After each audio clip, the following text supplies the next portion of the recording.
તો સૌથી મોટા સમાચાર રાજકોટથી, જ્યાં પેટ્રોલ ડીઝલની અછત વિશેની અફવાનો મુદ્દો. અછતની અફવા ફેલાવનારા સામે HPCLની કડક કાર્યવાહી જોવા મળી છે. જિલ્લા પેટ્રોલ ડીઝલ એસોસિએશનના પ્રમુખનું લાયસન્સ સસ્પેન્ડ કરાયું છે. પ્રમુખ ગોપાલ ચુડાસમાનું લાયસન્સ સસ્પેન્ડ કરાયું છે. ગોપાલ ચુડાસમા સામે અગાઉ નોંધાઈ હતી પોલીસ ફરિયાદ. ફરિયાદ બાદ કંપની દ્વારા પણ હવે કાર્યવાહી તેમના વિરુદ્ધમાં થઈ રહી છે.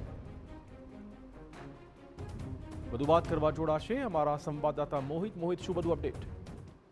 ચિરાગ, ગત રવિવારના રોજ ગુજરાતના અલગ અલગ પેટ્રોલ પંપમાં પેટ્રોલ અને ડીઝલનો જથ્થો છે તે ખૂટી ગયો છે તેવી એક અફવા છે તે સામે આવી હતી અને ત્યારબાદ જે સોશિયલ મીડિયામાં જે રાજકોટ શહેર અને જિલ્લા પેટ્રોલ અને ડીઝલ ડીલર એસોસિએશન છે તેમના પ્રમુખ ગોપાલ ચુડાસમા છે તેમના દ્વારા એક પોસ્ટ મૂકવામાં આવી હતી અને તેમાં પેટ્રોલ અને ડીઝલની સ્થિતિ કટોકટી ભરી હોવાનું એક નિવેદન છે તે આપવામાં આવ્યું હતું, જેને લઈને જે થોડા દિવસ પહેલા જે રાજકોટના પ્રદ્યુમનનગર પોલીસ સ્ટેશનમાં જે IOCના જે મેનેજર છે તેમના દ્વારા તેમની વિરુદ્ધ પોલીસ ફરિયાદ છે તે નોંધવામાં આવી હતી અને પેટ્રોલ અને ડીઝલના જથ્થા અંગે જે ખોટી અફવા છે તે ફેલાવવામાં આવી હોવાનો આક્ષેપ છે તે કરવામાં આવ્યો હતો.